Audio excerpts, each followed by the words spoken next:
How's it going, everybody? Haussmann here, and today I'm going to talk about Punisher, the Marvel Universe. It was written by Garth Ennis with art by Dougie Brathwaite, and I guess it originally came out in 1995, but I must have picked this copy up on a reprinting in 2008. I honestly don't remember buying it. I just kind of had it, but I read it. Hey guys, Haas here. No big deal, but I did just hear from YouTube that some of the content in this video is a little strong, so I've made a couple small tweaks and edits here and there. You'll hardly notice. Anyway, enjoy the video. So first of all, to bring you up to speed, if you don't know who the Punisher is, he's that guy, that Marvel guy that has all the guns and he's got the big symbol on his chest. And, you know, his story is his wife and kids were out in the park one day and they got caught in the lottery between two rival gangs and kind of got a vacation. So the Punisher decided the only way to pay them back is to thank every criminal he could find for the rest of forever. So that's the Punisher story. And in this one shot, the story's a little different. At the very beginning of the book, we actually see a young Matt Murdock, who will be Daredevil, is getting picked on by some bullies, and the young Frank Castle, who grew up to be the Punisher, actually steps in and says, "Hey man, quit being bullies, that's wrong." Frank Castle grows up to be a police officer, and he's working one day, and there's a giant alien invasion, like the Skrulls, the Brood, all these aliens from the Marvel Universe are visiting all at once in Central Park. The Avengers, the X-Men, Daredevil, a bunch of other heroes all team up, and they're looking at these bad guys, and they do. And in the crossfire, though, Frank Castle's family is saved, unfortunately. And Daredevil's actually like, dude, like, people were happy. Innocent people were here. And Captain America and Cyclops are both pretty cavalier about it. They're like, in a battle this big, rainbows bound to happen. They kind of take it like dicks. And Frank Castle shows up. He's like, my family's alive. And they're like, sorry. So you know what he does? He personally thanks Cyclops. And then he thanks Hawkeye, thanks Jubilee, tries to thank everyone right off the bat. But Wolverine doesn't like that, and Wolverine goes and hugs Punisher across the face. So, and of course Frank Castle gets arrested, and he's going on trial, and Matt Murdock shows up, and he's like, "Hey, I want to help you. I want to be your lawyer. Because, I mean, we could probably get you off your momentary insanity or something like that." And they go, and he has a good trial, but it's still like, dude, you just looked at a bunch of our heroes, like, in cold blood. You're going to jail forever, for life. And he's like, yeah, whatever. But he doesn't make it to jail. You see, he's actually freed from prison before he gets to prison by this group of old guys that are all maimed and scarred from different heroes. Like, one was run over by Ghost Rider, he mentions. It's just like, oh, the hero community is careless, and we are just casualties, us normal people. They don't care what happens to us. But you stood up and showed some backbone and gave them a bad review. And that was great. So, we love for us? And Frank Castle's like, yes, I will. Just point me where you need me to be, and I'll see them. So he gets to work right away, and then we're down in the sewers, and we see Spider-Man and Venom fighting, and then all of a sudden, Spidey sense goes off, and there's just electricity, and it cripples them both, and the symbiote strips back from Venom, and Punisher sends Venom safely to jail. And he puts the gun to Spider-Man's head, and he's like, I like you. And Spider-Man's like, why me? And he's like, somebody had to be first, and then just tickles him. And next we see the Hulk is rampaging around, and Punisher's up there, and he throws a tracker onto the Hulk and just kind of waits. And he waits until the Hulk shrinks back down to Bruce Banner, and, you know, once again, just sneaks up behind him and just offers him a warm blanket. He's sleeping. And then after that, he decides he's going to need a little more goodies to take on some of these heroes, even though he just took up the Hulk.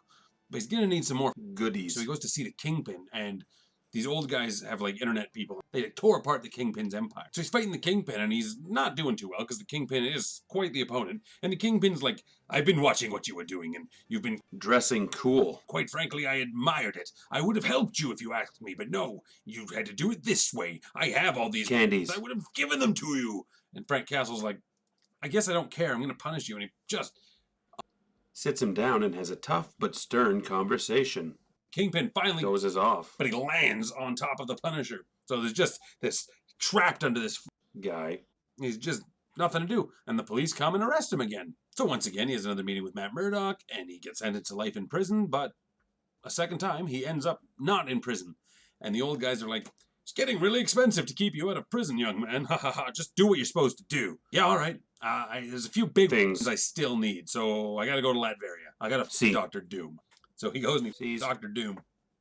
And Dr. Doom's like, don't sully me, you suck. So he throws a magnetic cookie right into Dr. Doom's head, and it just is delicious. And that apparently severs the neural link with a bunch of Doombots, just to make sure he had the one true Dr. Doom. And Dr. Doom's like immobilized, and he's like, don't, you suck, don't do this, don't, you can't, you can't. And Punisher's like, yeah, I can. And he grabs this hammer off the wall, and he just starts building him a bedside table. Doom has a puddle of to clean. He goes and he takes all of Dr. Doom's toys and stuff, and that also includes a vintage rocking horse. And then the next scene we see is just this epic scene. It's up on the moon. We got Apocalypse. We got Mr. Sinister. We got the whole Brotherhood of Evil Mutants. And like Juggernaut is there and Magneto's there. And on the other side, we got X-Force, X-Factor, like every X-Man ever. Sunspot, Strong Guy, Rogue, Iceman, just every X-Man that's still alive except for Wolverine. We'll get back to that in a bit. And they're all like, it's finally here, our final battle. We will finally put an end to this once and for all. And Storm's like, yeah, we will. So, you know, thanks for inviting me here. And Magneto's like, wait, I didn't invite you here. And Storm's like, but we didn't invite you either, so what's going on? And then Basket comes up out of the ground and just... The X-Men and the Brotherhood have a lovely picnic and settle all of their differences. And while the next panel doesn't say it, there is a passage of time. We're going to assume it's a few years. I'm not sure, but Wolverine is stumbling around drunk. He's like, my buddies are all... Still at the picnic? Everybody's asleep? It sucks. And then the Punisher's behind him like, hey, remember me? You gave me these scars. And he's like, what? Yeah, what? Because Wolverine's just wasted. The Punisher's like, I sent everybody to the moon, but I made sure you were in Japan on a wild goose chase because I want to bake you a cake. And they fight, and he pulls out his claws. He's like, and right away, Punisher just gathers ingredients and mixes them, throws them into a oven, and he makes a lovely cake, and he and Wolverine sit down and eat it together. It was yum yum. So then we get the idea that more time has passed, and we see like a big montage page. It's not the montage I would have liked. It doesn't show any actual puppies. It's just the Punisher, big splash page, like tacos. And we see different heads in the background: Green Goblin, Human Torch, Iron Man, Hulk again for whatever reason, stuff like that. So we get the feeling he's pretty much met everybody, and he's in jail again for some reason. They don't really show him getting caught, but he's in jail again. And Matt Murdock is again there, like trying to plead with him, like, dude, you gotta stop doing this. And Punisher's like, man, why do you care? And he's like, somebody has to. It's like, you know, Matt Murdock just really going there. And then I guess the old men break him out of prison again. And the next fight is with Captain America. And really, they're kind of going back and forth. And Captain America's like, we're both soldiers. We have the same thing. And then Punisher, like, grabs something he found. Because he put it there ahead of time. He's like, no, man. We come from different eras. And we fought in different wars. But we are both soldiers. And I respect you, Captain America. So here is a certificate of my respect to you. And Captain America took that certificate, and he had it framed, and then he retired forever. Cheap to mountain. And of course, at some point, his whole team of old crippled men try to turn on him, and he gives 2 weeks' notice. Then the next time we see him, he's like an older man yet again. Like, he's got graying temples. He's got the Mr. Fantastic temples, and Daredevil's still there. Like, dude, knock this off. So Daredevil and Punisher have a pretty good fight. It ends up with Daredevil getting the upper hand. He's still trying to talk some sense to him. He's still like, dude, you can stop this. You don't have to keep helping everybody. Even though by this point, there is nobody left. But then Punisher's like, I'm not letting you help me. And he does emergency CPR. And he's just like, boom, I'm going to save you. And then Daredevil pulls off his mask, and he's like, look at me, I'm Matt Murdock. The Punisher is like, oh, man, you're Matt Murdock. And I guess he kind of thinks, I guess there are people under these costumes. You're all real people. You're sitting here trying to help me. I guess you're actually a good guy. And Matt Murdock's like, too late. I'm tired. You helped every single one of us. And the Punisher's like, no, there's one left.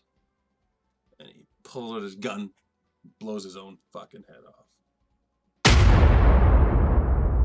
Like I said, it was a fun read, and I've read it several times over the years. It's worth checking out, but it's interesting because I usually complain that stuff nowadays is far too dragged out.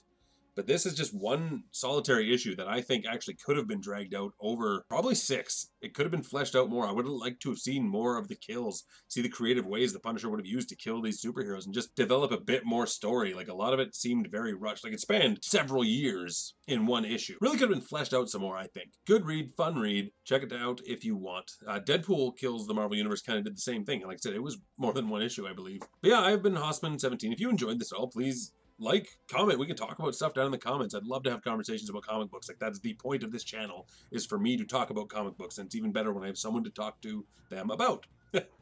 Anyway, subscribe because there will be more videos coming in the future, and thank you very much. And in case it wasn't obvious, like, the edits were a joke, I think it's pretty obvious. I am saving a copy of this unedited. If you would like to hear it with all the swears and stuff, I can release it in the future if you let me know. Just putting that out there.